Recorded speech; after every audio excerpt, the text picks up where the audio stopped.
Absolutely. Well, thank you for taking the time. Can't express enough how valuable it is just to have you as a resource, as just a thinking partner, especially as it relates to performance and what it is that I do. And also, of course, looking to be a resource for you as well in what it is that you do and just putting the two together, right? We're looking to live and perform optimally. That takes a commitment to exercise when we talk about just the physiological benefits of exercise, but without the food, right? The two don't go together. So understanding how to make them work as partners is ultimately the goal for the conversation today. And it being Women's History Month, and obviously, of course, there's many more times women are worth being celebrated. But wanted you to kick off just introducing yourself and what it is that you do.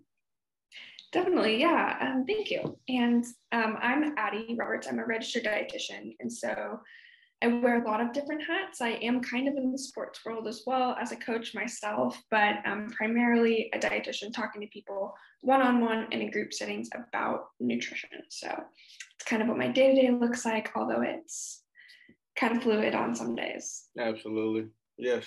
And I myself, I am the founder and strength and conditioning coach for Power Performance. I work primarily with collegiate and high school athletes, but anywhere between 8 and 18 up to 22 is where most of my athletes fall in the range of, and those are typically the ones who need most of the education when it comes to the nutritional piece and understanding how to put their plates together and understanding macronutrients as it relates to just their performance, and then anybody looking to live better and feel better and operate better, I think is valuable as well. So, yeah, we'll kick it off. We'll kick this thing off.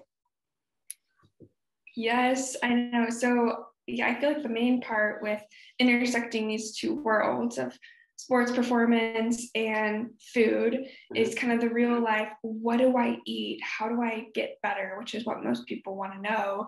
And food is kind of obviously a tool for that. Like some days we wake up and we feel really great, but most people can relate to they have a great practice or a great weightlifting session, and then other days where it doesn't go well, right? You didn't feel your best, you didn't have energy, and how does food and many other things kind of play into that? And so I think today we'll kind of talk through the food. How does that work, and why is it impacting our body, and how can we use it optimally? So yeah, there's like, our three main macronutrients. I think we do that where you kind of want to start and kind of go from there. So carbs being our main one and most people's favorite one, right? So we need those for energy, particularly our running, jumping sports where it's more explosive, more cardio-based. We're going to need those carbs. We're also going to need them for muscle metabolism and a few other things too. So we need those for energy first and foremost. And then our proteins and our fats. And so our protein, we of course also need for our muscles, regrowth, rebuilding, that kind of thing. And then our fat and protein are keeping us full too. So there's lots of different layers to these, but the practical, like, how do we get this in, and what does that food look like, right? Yep. And one of the things, I get this question a lot, right? Especially when it comes to parents, is they want to know what the kids should be eating, and there's such a high subjectivity to the matter. But what I always refer it back to is just the plan, right? What are the demands? What are the goals? What are you trying to accomplish? Because what you eat is going to look different than what I eat. What I eat is going to look different than what a 12-year-old should eat. Most times they want to eat candy, and I was young before, right? So I'm not the candy police. But ultimately, it's just making the best decisions possible in line with your goals. And what does that come down to? Come down to planning. So looking at the day-to-day demands, right? So if we are in school and we have classes and we know we have these classes 5 days a week, right? It should never be like I didn't have time to eat, because we were aware of what the demands were. If, right, we just use the old school 5 Ps, right? Proper preparation prevents poor performance. Going back to your point about just like those day-to-day, some days feel up, some days feel down.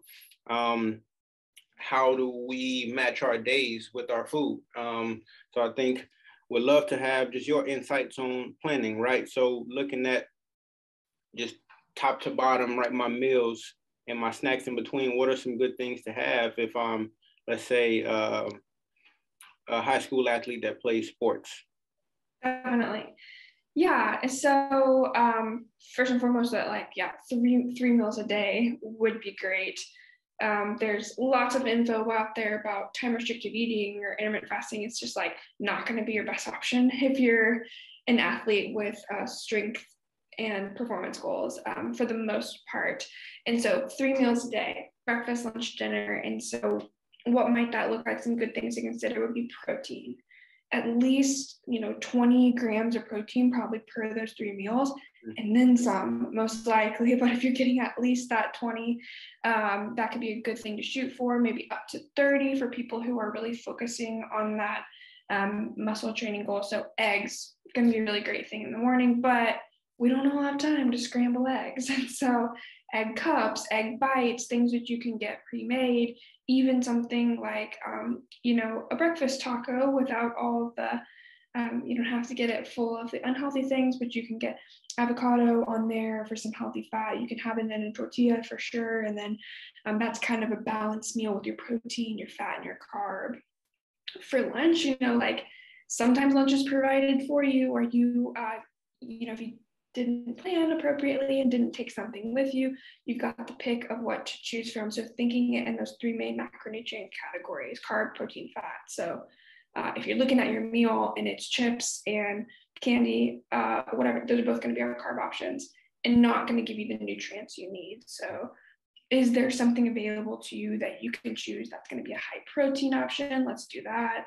And then think of the health of it. Can we throw in some veggies, something colorful, right, to get you those nutrients? Of course, when we can take our food from home, that's going to be best. And so those are kind of things I think about, even if it's like, a sandwich can be totally fine, going to give you that carb, but you can also do a bowl with like brown rice, an even better carb option, that protein in that bowl, and some kind of sauce or avocado, like I said, for the fat. So that's kind of what dinner can look like as well. But sometimes it looks like you are able to put those options together for yourself while eating out, like Chipotle, right, being a good healthy option. But best is when we can kind of put that together on the home front and take it with us where we want to go. Absolutely. And just going back to a great point that you touched on earlier, right, and going deeper into subjectivity is energy demands, right? So we talked about the day demand, the demands of the day, but the energy demands. The soccer player demands is different than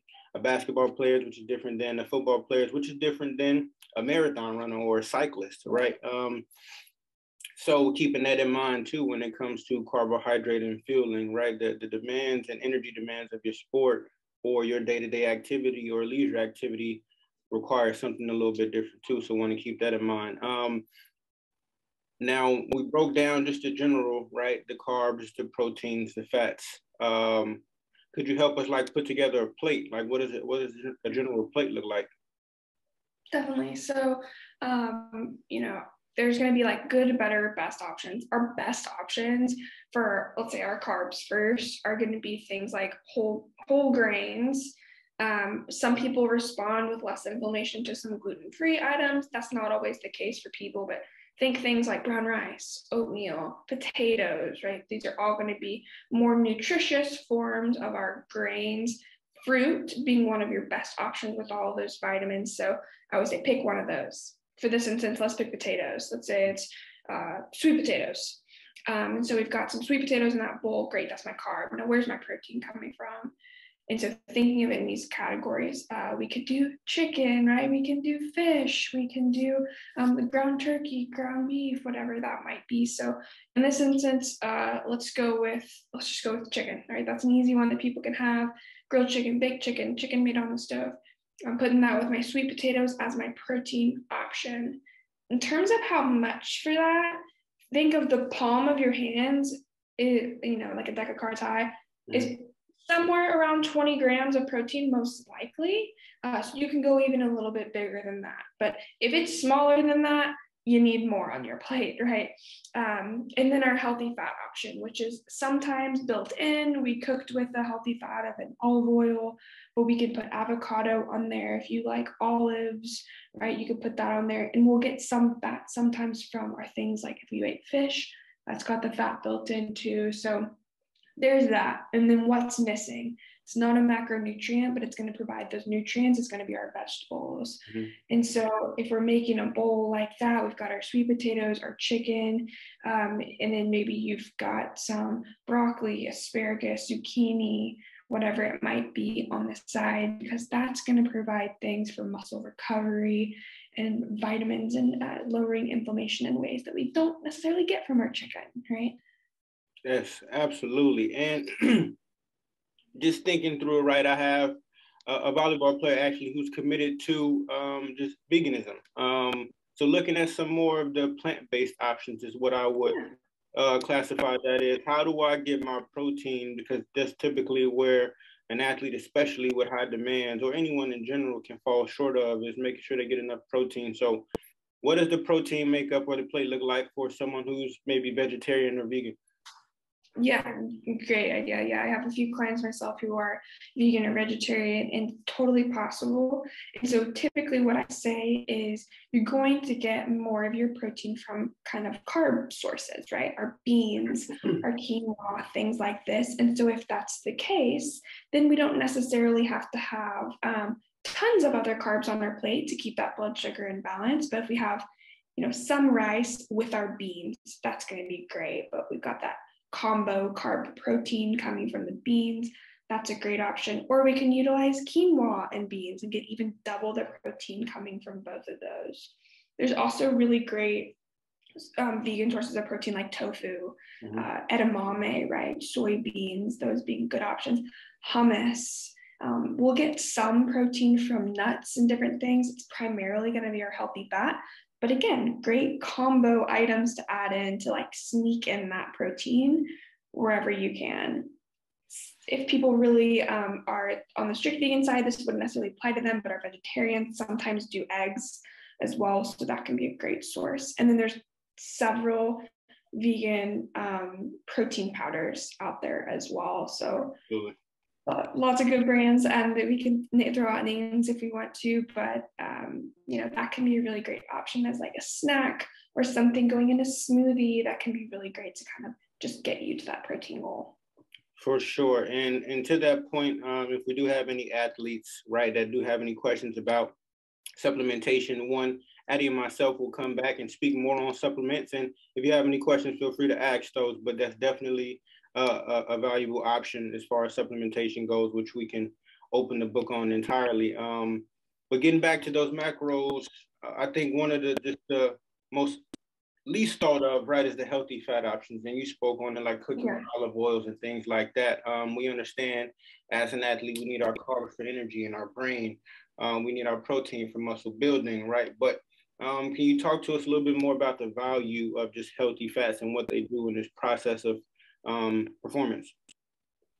For sure, yeah. So specifically, they're going to help you absorb some fat-soluble vitamins, which doesn't sound like really fancy right now, but vitamins A, D, E, and K. Vitamin E is one of our most powerful antioxidants. It's our, anti-inflammatory vitamin that's acting like that in your body, which if we think about the process of breaking muscle down and rebuilding it constantly, that naturally creates some inflammation, right? So we want to lower that inflammation by bolstering our system with vitamin E, vitamin C, other antioxidants from food. So that's helpful.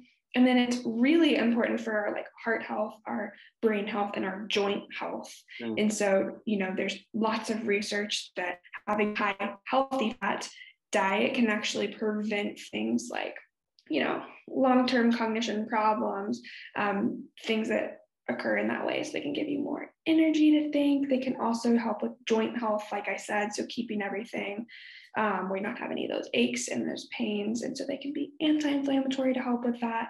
And that's also kind of their purpose, in addition to the practical of they keep you full. And so that's its main job. Whenever we have that fat and we digest it, it's fat specifically, and also protein can help signal hormonally like, hey, you're full, where carbs don't give us that hormone signaling because they're for quicker energy. So it keeps you full, gets you through the day when you've got classes, you've got that workout, whatever it might be. and they have those cellular benefits too. That was great. Thank you.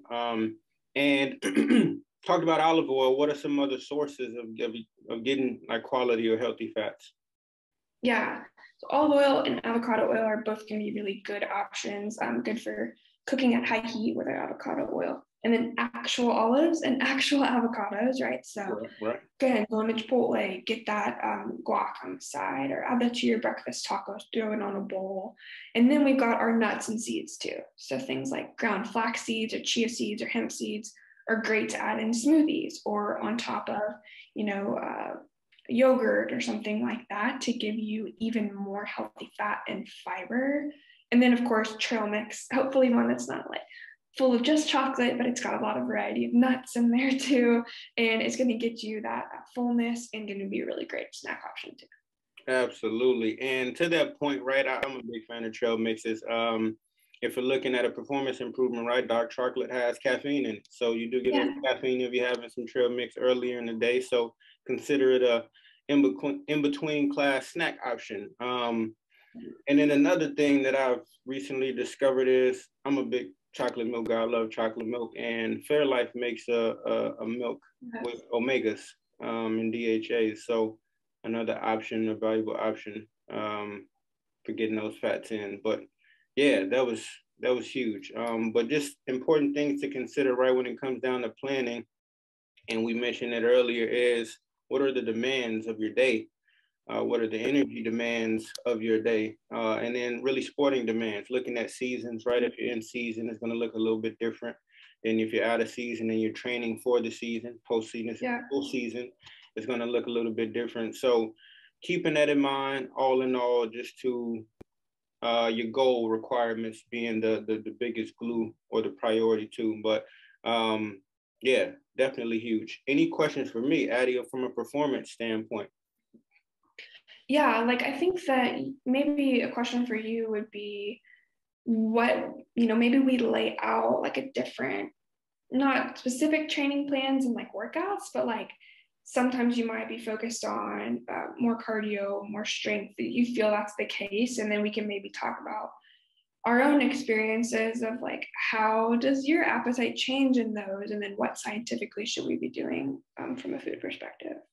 Most definitely, sure. Yeah, so talking about just the carb piece, if we're in short burst activities, let's say it's sprinting or let's say it's weightlifting, we want to make sure that our glycogen stores are full to meet the demands of those exercises or those bouts of exercises. So if I have a lift, me personally, if I have a lift, I want to get a big carb heavy meal at least about 2 hours before I lift. Sometimes I can, depending on what that carb source is, if it's like a simple sugar like some fruit, I can have it like an hour before. But I'm really in tune with my body at 30 years old. I got a pretty good sense of my body.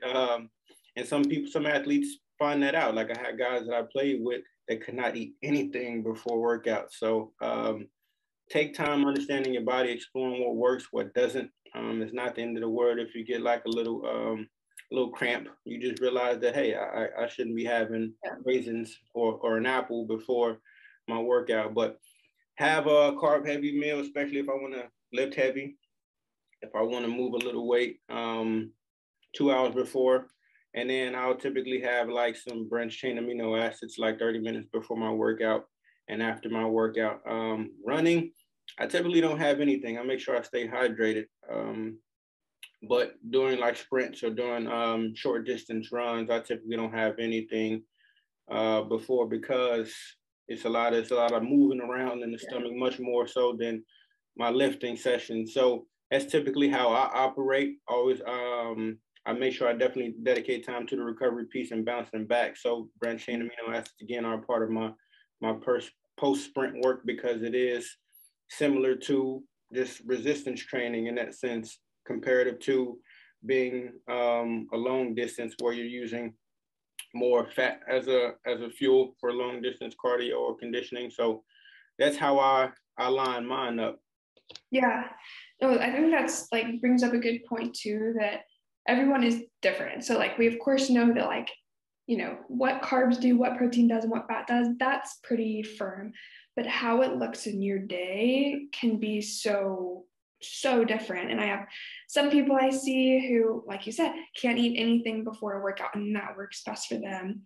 And then on the reverse side of after a workout, your hunger might hit you immediately.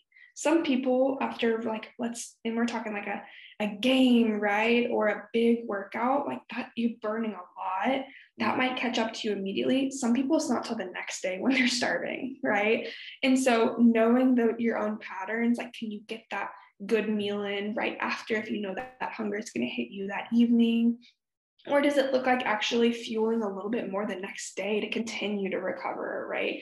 And so all that to be said, there is definitely variation in this and kind of what it looks like for people, but we know that we do need the balance of the macronutrients for sure. Timing, preference can look different. So that's Absolutely. cool. And then which of these do you feel like is easiest for you to get, right? Which part of this and putting food together is easy for you, and what's kind of hard for you?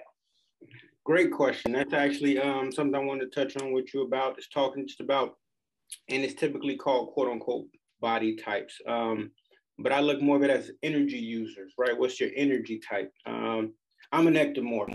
I'm a high burner. Always have been. I'm always on my feet, especially now more so as a strength and conditioning coach. I'm picking up weights. I'm moving things. I'm on my feet. I'm here to there. So I burn a lot of fuel. So the easiest thing for me to ever get is sugar, carbs. And I'm a pancake advocate. So carbs are definitely easy for me to get. I will say the hardest thing for me to get is actually protein. Making sure I get enough protein. That can be my struggle, but I definitely don't struggle on the fuel as far as understanding, right? I need the fuel. One, I don't want to. I know what it feels like to be cognitively damaged. And I myself, as the energy supplier, I hate to be low cognitively because the athlete needs me there. They need me present. So I know when I'm fighting through just like a brain fog. So I make sure I stay fueled on the carb sense, but definitely as a personal focus, I need to make sure I'm getting more protein for sure. Yeah, I'm the same way. And even have like a sweet tooth, right? So right. I have to keep that in check of like, okay, it's always easiest to grab the carbs. It's always what I want to do is grab maybe the unhealthy carbs. So I have to keep that in check. I still enjoy myself, but keep that in check. But I don't actually just like love to eat meat.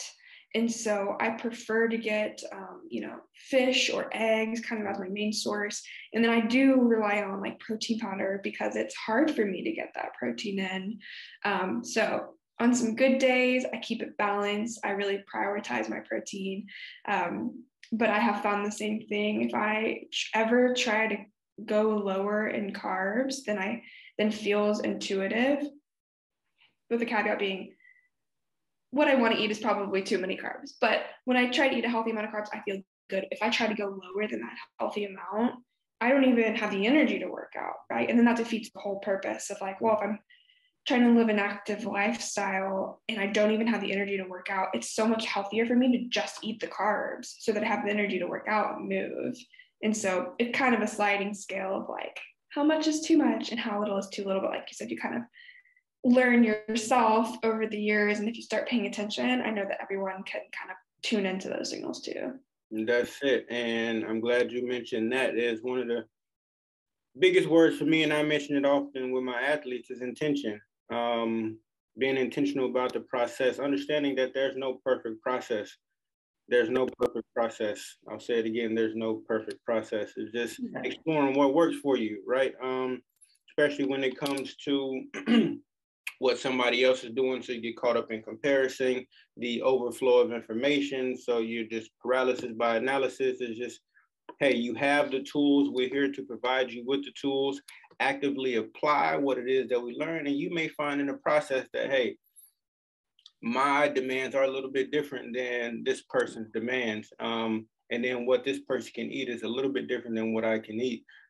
So to our athletes, right, is just, hey, take what it is that we're offering, start figuring out what works for you, so we can fine tune that process along the way, and you get more intuitive with your body and what you're feeling versus just doing things because you're just doing things, right? So being intentional, attacking it with the plan and the process, so you know, okay, this is what works. I've done this for 4 weeks. I've done this for 6 weeks.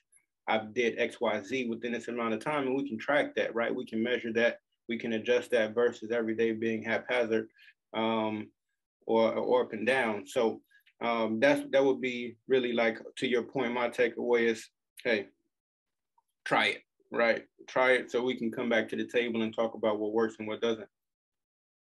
Definitely. Yeah. And it goes back to why does this matter? It's in the same way that why does it matter that we work on specific muscle groups for our jumpers, our sprinters, because it shows results. And so I always say that people think they feel really good. If you've got that friend who doesn't eat very well, right? Or maybe you're that friend, you're like, but I feel fine. And I'm like, I guarantee, just try it. You will feel the difference when you're eating the healthy foods that nourish you, not just eating to eat, right? And so find that energy from your food.